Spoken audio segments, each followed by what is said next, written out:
Fala pessoal, como vocês estão? Aqui é o Gabs da Interlegends e hoje a gente vai falar com o Marcelo. O Marcelo é um narrador de esportes, mas um esporte não tão tradicional, o Rocket League. Nós vamos falar mais sobre esse jogo em ascensão daqui a pouco, fiquem espertos. O Marcelo contou pra gente como é que é ser um narrador de esportes, como é que ele começou e também um pouco sobre os cuidados com a voz que ele precisa ter. Então é isso aí, eu espero que vocês gostem do vídeo. Se sim, curtam ele aqui embaixo e se inscrevam no canal, por favor, isso ajuda bastante. Deixe suas críticas abaixo também nos comentários pra gente saber o que a gente tem que melhorar, fechou? Só mais um recado, a gente adiou o campeonato de League of Legends de julho pro final de agosto, dia 23. Tá valendo dinheiro e RP, fechou? O link tá aqui na descrição. É isso aí, entre no nosso site para mais notícias do mundo do esporte eletrônico e bom vídeo. Até a próxima!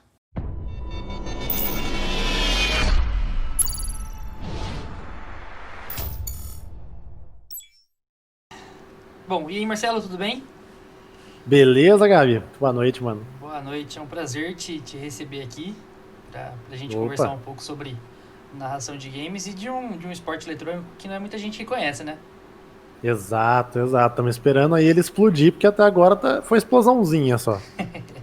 Bom, então vamos lá, conta pra gente um pouco quem é o Marcelo. Aham. Bom, vamos lá.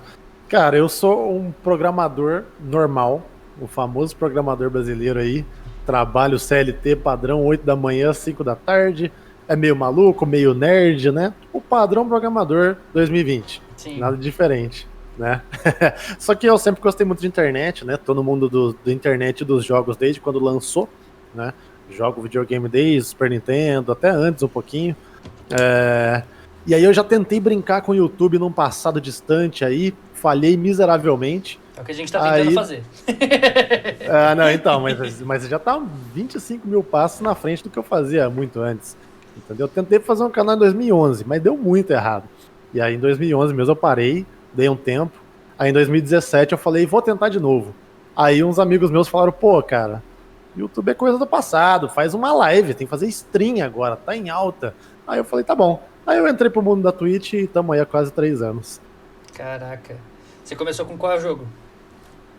Comecei justamente com o Rocket League. Então você já entrou pra ficar, então.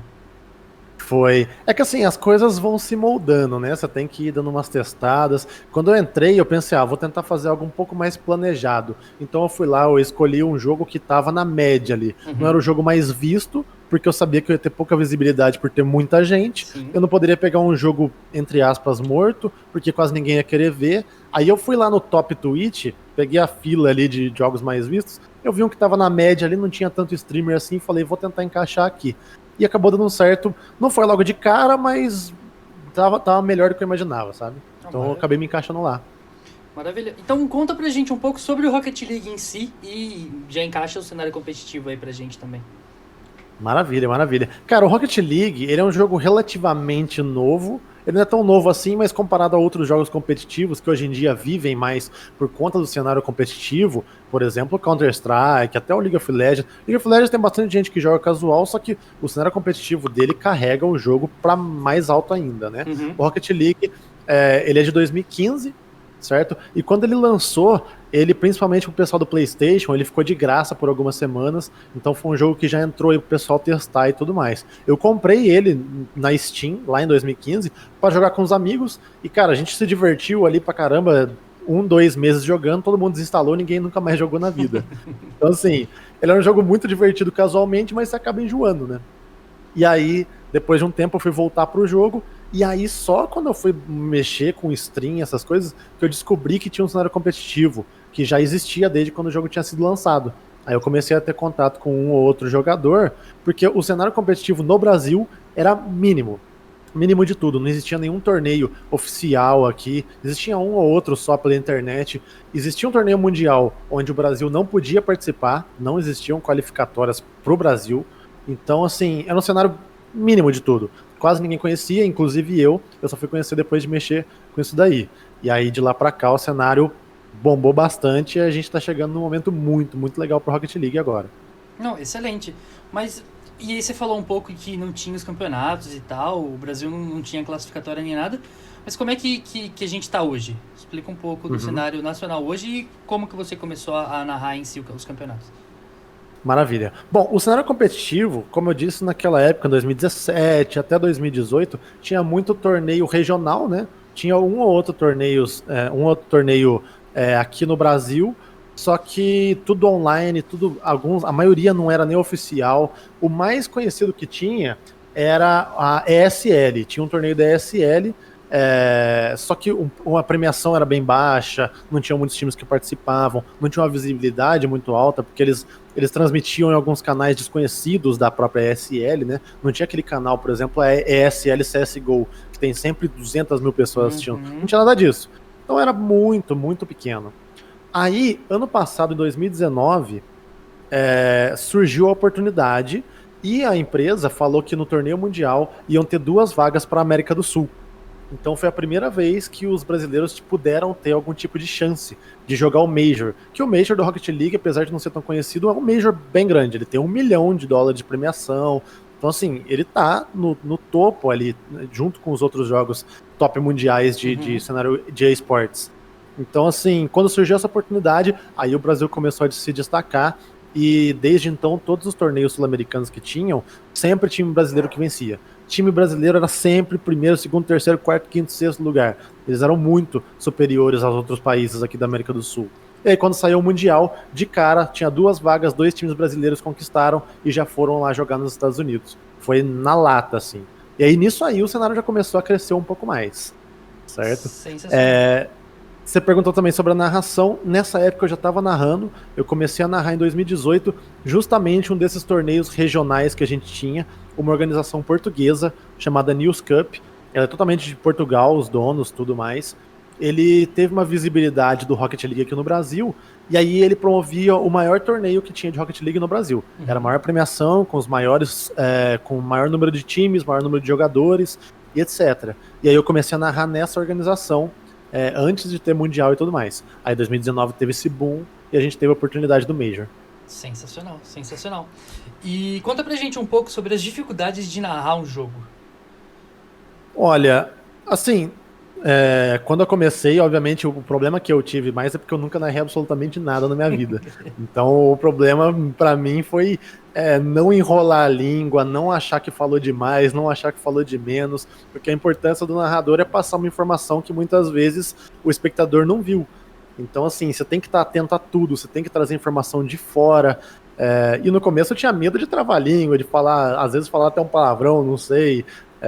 Apesar de eu já ter o costume de não falar, surge, sabe? Você fala, pô, agora eu não posso falar mesmo, né? Então, você tem várias preocupações externas. Depois que você acostuma com isso, a maior dificuldade é justamente o trabalho que você faz por fora, que é conhecer o cenário, é conhecer um time que está surgindo, um time que não está tão bem assim, conhecer do jogo o suficiente para opinar uma coisa ou outra, saber quando deu errado, tentar fazer uma previsão de alguma jogada que alguém vai fazer. Então isso aí demanda um pouco mais de masterização do jogo em si, do que da parte de narração. Certo. Então as coisas acabam ficando meio amarradas. Boa, entendi. E, bom, para o narrador, o seu produto, entre aspas, aqui é só a voz. Fala um pouco sobre os cuidados com a sua voz aí, por favor. Só como curiosidade aqui. Tem que ter. Por exemplo, assim, obviamente você tem que ter a voz descansada e quanto mais possível ela tem que estar aquecida, né? Parte do mesmo princípio aí de um cantor, de qualquer músico aí que utiliza a voz, até jornalista, qualquer coisa. É normal a gente aquecer a voz. Eu não faço tanto exercício de aquecimento, igual cantores fazem, vocalistas, etc. Só que assim, geralmente as narrações são na parte da tarde e da noite, então eu faço questão de dormir um pouco mais cedo no dia anterior, para acordar um pouco mais cedo no dia seguinte e falar mesmo, soltar a voz durante a parte da manhã, porque senão você acorda de tarde e vai narrar de tarde, você vai chegar lá com aquela voz totalmente travada, né? Isso nunca vai ser algo bom. Então, assim, o ideal é você aquecer a voz, obviamente.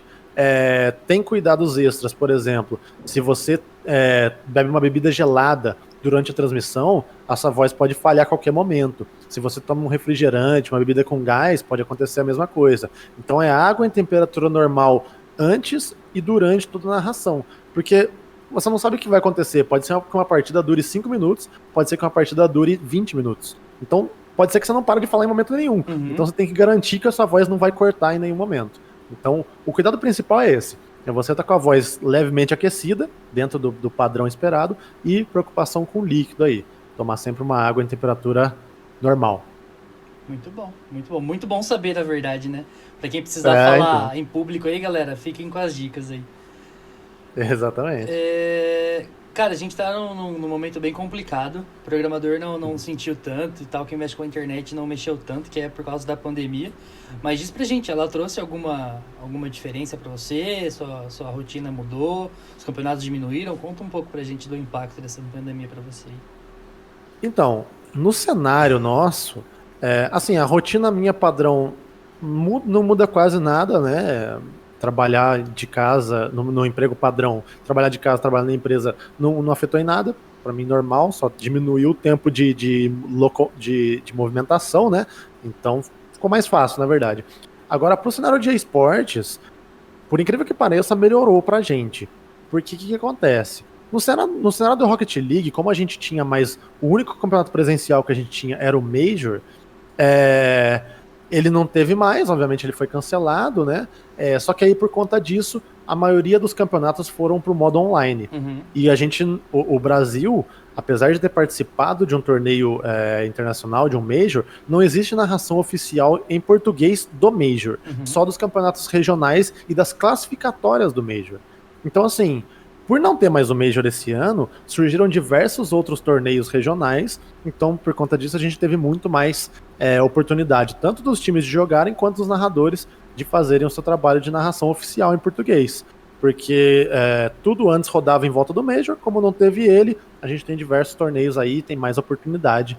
Tanto que aí agora a gente chegou num patamar diferente, que antes a gente torcia para surgir um torneio para a gente narrar. Agora a gente tá tendo que falar, opa, esse final de semana eu tenho que narrar esse torneio, não dá para narrar o outro. A gente chegou no momento que tem mais torneios que narradores, isso é muito bom. Então, já aproveitando esse gancho, conta pra gente se alguma pessoa quiser começar a narrar um jogo, se uma pessoa quiser entrar pro cenário de Rocket League, como que ela deve iniciar? Quais são os primeiros passos aí?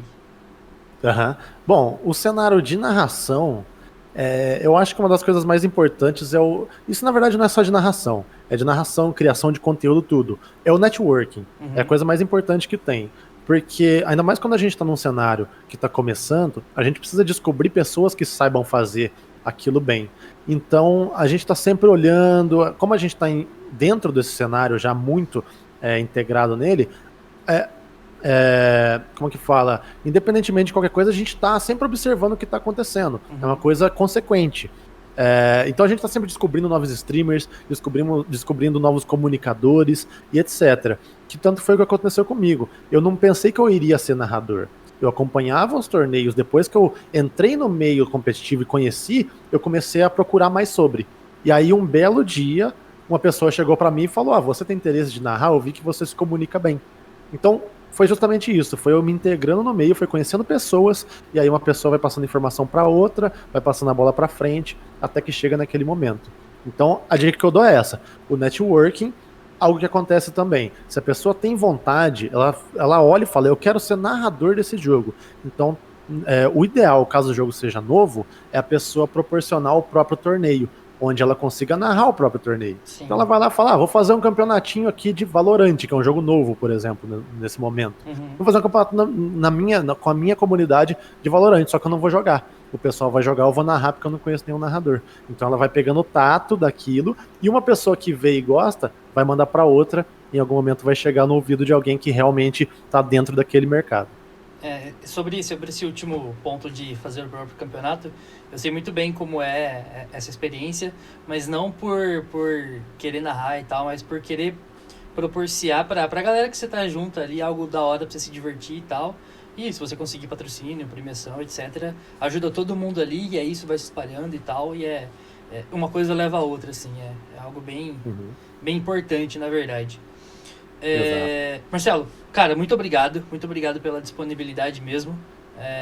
Foi um pouco corrido aqui pra gente montar e tal, mas tudo dá-se um jeito no final e ficou excelente a entrevista. E agora eu quero deixar o espaço aberto pra você agradecer, fazer convites, etc. O espaço é seu. Cara, eu que tenho que agradecer, muito obrigado. Na verdade, essa foi a primeira vez que eu fiz uma entrevista. Olha só. Então, obrigado pela oportunidade aí, pelo espaço, tá?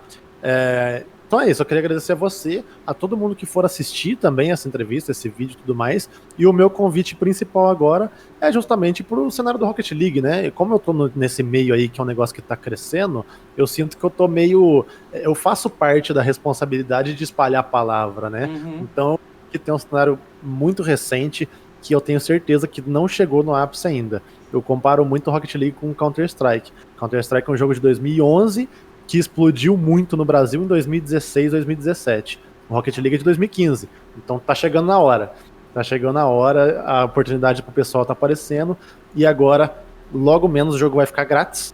Então todo mundo vai ter a chance de jogar, e aí é nesse momento que a gente vai ter muito mais oportunidade, muito mais jogador, muito mais time, e quem sabe, por que não, muito mais Major, né? O Brasil ainda pode pegar o top 1 e tá num caminho muito bom. O pessoal aqui já é bom. Exatamente. E falando sobre o jogo gratuito, na descrição do vídeo tem um link falando a respeito disso, que a empresa disse que vai ser pro final do verão norte-americano, então provavelmente pro final do nosso inverno. Fechou? Exato. Tô vendo que os dois times tentam fazer as plays, mas não com tanta garra do mesmo jeito que a gente viu nos últimos jogos, né? Eu não sei se sou só eu que estou vendo isso, mas pra mim é assim. Eu acho que você falou perfeito. O primeiro jogo realmente faltou o que a mais. A gente viu que eles estavam jogando. Não sei, é realmente isso. Não parecia uma partida que eles estavam uau. E olha só o Sadness pescando um redirect aqui, meu amigo. Que velocidade. Só porque a gente falou, Léo DKN vem insistindo, conseguiu passar o Pedrinho, mesmo bumpado. O Sadness estava nela. Que play 130 km por hora. Parecia o meu Fusca na Fernão Dias.